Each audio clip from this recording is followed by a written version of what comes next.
வணக்கம். ரொம்ப முக்கியமான விஷயத்துக்கு தான் இந்த வீடியோ. இன்றைக்கி காலையில் நம்ம அரசு சார்பில் 5,000 ரூபாய் உங்கள் அக்கௌண்ட்டுக்கு வந்திருக்கோம். எதுக்காக இந்த பணம்? நாங்கள் ஆட்சி பொறுப்பேற்றப்போ கொரோனா உச்சத்தில் இருந்துச்சு. அதை சமாளித்து மக்களின் உயிரை காத்தது மட்டும் இல்லை, அவங்க வாழ்வாதாரத்தை காக்க 4,000 ரூபாய் நிவாரணத் தொகையையும் வழங்கணும். சென்ற ஆட்சி விட்டுட்டு போன கடுமையான நிதி நெருக்கடியை சமாளித்து ஆட்சிக்கு வந்ததுமே பல திட்டங்களை நிறைவேற்றணும். நம்ம ஆட்சிக்கு வர்றதுக்கு முன்னே மாதம் 1,000 ரூபாய் உரிமைத் தொகை வழங்கப்படும்னு அறிவித்தேன். அப்போது இது சாத்தியமே இல்லைன்னு சிலர் சொன்னாங்க. ஆனாலும் நிதி நெருக்கடியை சமாளித்து ஒன்றிய அரசினுடைய ஓரவஞ்சனையை மீறி கடந்த 2023ஆம் ஆண்டு செப்டம்பர் மாதம் முதல் கலைஞர் மகளிர் உரிமை திட்டத்தை வெற்றிகரமாக செயல்படுத்திட்டு வரோம்.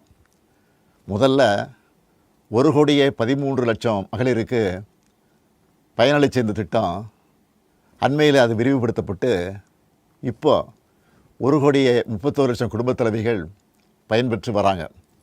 இது வெறும் நிதி உதவி இல்லை, சமூகத்தில் பெண்கள் ஆற்றும் பங்களிப்பை அங்கீகரிப்பதற்காக கொடுக்கப்படுகிற உரிமைத் தொகை.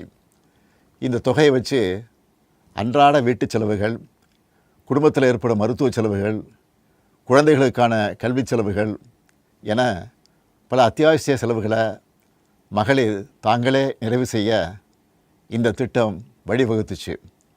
அதனால தான் ஒவ்வொரு மாதமும் 15ஆம் தேதி என்பது ஒவ்வொரு குடும்பத் தலைவியும் ஆவலோடு எதிர்பார்க்கிற நாளாக அமைஞ்சிருக்கு. இவ்வளவு சிறப்பு வாய்ந்த இந்த திட்டத்தை மற்ற மாநிலங்களும் பின்பற்றி வராங்க. இந்த உரிமைத் தொகையை மேம்படுத்தணும்னு நாம் செயல்பட்டு வந்தால் அதுக்கு எதிராக டெல்லியில் இருக்கக்கூடிய ஒரு கூட்டமும், தமிழ்நாட்டில் அவங்களுக்கு அடிமையாக இருக்கக்கூடிய இன்னொரு கூட்டமும் எதிர்வரும் சட்டமன்ற தேர்தலை காரணம் காட்டி அடுத்த 3 மாதத்துக்கு இந்த மகளிர் உரிமைத் தொகையை நிறுத்த சூழ்ச்சி செய்கிறதா தகவல் வருது.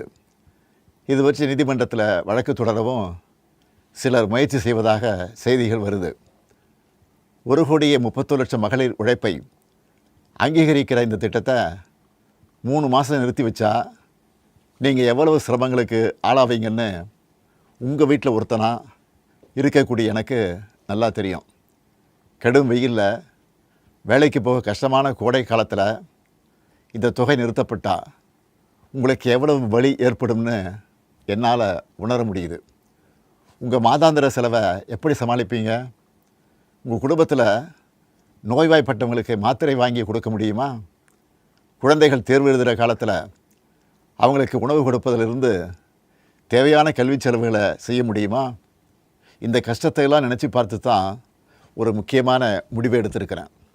அதன்படி இந்த பிப்ரவரி மாதம் மட்டும் இல்லாமல் அடுத்த 2 மாதம், அதாவது மார்ச் ஏப்ரலுக்கான உரிமைத் தொகை தவணைகளை சேர்த்து 3,000 ரூபாயும், கூடுதலாக கோடைக்கால செலவுகளை கருத்தில் கொண்டு மேலும் 2,000 ரூபாய் சிறப்பு தொகையும் சேர்த்து இந்த பிப்ரவரி மாதம் 5,000 ரூபாயை சிறப்பு மகளிர் உரிமைத் தொகையாக 1,31,00,000 பெண்களுக்கு வழங்க உத்தரவிட்டிருக்கிறேன்.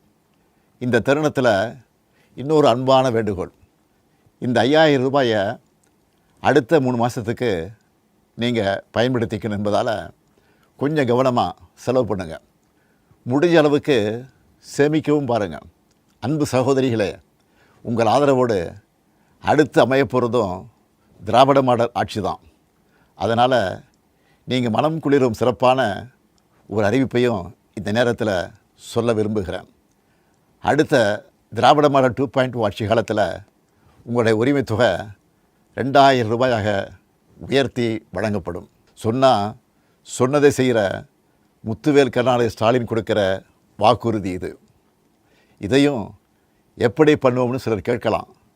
கடந்த ஆட்சியின் 10 ஆண்டுகளில் தமிழ்நாடு அடைய முடியாத பொருளாதார வளர்ச்சியை இந்தியாவே திரும்பி பார்க்க அளவுக்கு சாதித்து காட்டினவங்க நாங்கள்.